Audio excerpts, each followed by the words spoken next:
Hello mga kanegro, for today's video, tayo ay nandito ngayon sa simbahan para mag-conduct at mag-officiate ng solemnized marriage. Tara, samahan niyo ako. Let's go! At ako'y papasok na mga kanegro sa simbahan para mag-prepare at pupunta ako sa aking office dahil maglilinis pa ako. At ito nga pala yung bishop office. Ito yung aking maliit na office.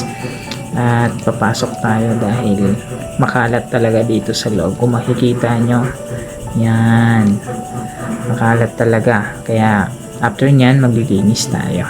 So bubuksan ko muna yung aircon dahil napakainit.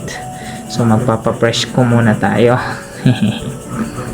At yun, after nga natin mabuksan ng aircon, ay magsusuot muna pala ako ng aking necktie. Kaya nandito ako ngayon sa CR ng lalaki para mag necktie. So ganito nga pala ako mag-ayos ng aking necktie mga kanegro. So yan lang yung aking simpleng pagkabit at yan yung pinakamadali kong ginagawa. So siguro kung hindi nyo pa alam yan mga kanegro, tuturuan ko kayo dahil yan talaga yung ginagawa namin dito sa simbahan. Kailangan naka-necktie kami para presentable talaga kami. At syempre bilang representative ni Jesus Christ, kailangan namin na maayos talaga ang aming kasuotan. So naka white polo shirt kami at naka necktie, naka black pants and naka black shoes. So yan yung ginagawa namin dito sa loob ng simbahan. At syempre bilang officiator ng solemnized marriage, ganito lang talaga ang aking outfit. Ayan. Kaya medyo matagal ako mag-ayos para at least maganda at presentable talaga. Yan mga kanegro, okay na ba? Okay na ba tong formahan ko? Okay, tara, samahan niyo ako at ako'y maglilinis pa.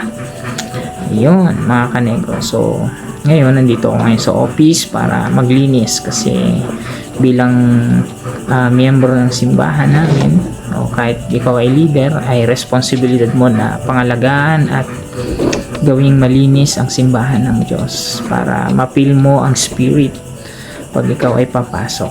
So dito sa simbahan tinuturuan kami kung paano kami maging malinis, hindi lang sa kasuotan kundi dapat sa kapaligiran. Ayan. So yun mga kanegro. So pasensya, medyo mahaba yung aking video dito sa paglilinis pero dadali-dalian na natin. So ayan, kasi para malinis at maayos ang ating office. Ayan. So mga kanegro, bali ito pala yung office ko bilang bishop. So dito ko ginagawa yung mga interview sa aking mga members at syempre ngayong araw din na ito ay dito natin gaganapin yung kasal, kaya natin ito nililinisan. Okay? So yun nga mga kanegro, dahil tapos na tayo maglinis ay atin nang susuotin ang pangmalupitan na outfit. Syempre itong aking coat, ayan, para maayos na tayong tignan. Okay, so ito pala yung paborito kong coat na sinusuot lagi kapag may mga ganitong mga okasyon. Ayan. So okay ba? Bagay ba mga kanegro? Ayan. Okay, so dahil natapos na nga tayo, ito pala gusto kong ipakita sa inyo yung aking natapos at nalinis dito sa office. Ayan. So ayan, okay na. Malinis na mga kanegro. So ready na para dun sa mga papasok mamaya sa ikakasal. Ayan. So ganito lang kalit yung aking office mga kanegro. Pero minimaintain ko talaga dito na maayos at malinis para hindi naman nakakaya sa mga papasok. Ayan. Kaya mga kanegro, sana kung meron kayong mga oras, pwede kayong pumasyal dito at makita yung loob ng simbahan namin. At mga kanegro, ito nga din pala ang aking mga ikinasal. Dahil katulad ng West, Mayor o ng iba pang mga solemnizer officer na nagkakasal, ay katulad din nila ako dahil nag-apply din ako sa PSA. At yun nga mga kanegro, dumating na din yung ating pinakaantay na yung dalawang ikakasal. So ngayon, picture muna sila para mamaya i-ready na.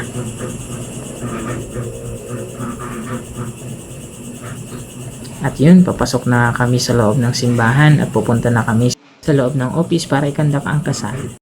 At mga kanegro, ito pala ang aking matalik na kaibigan sa simbahan. So, vlogger siya. So, pwede niyo po siyang i-follow sa kanyang Facebook. At ayun nga mga kanegro, natapos din ang kasal dahil mabilis lang naman.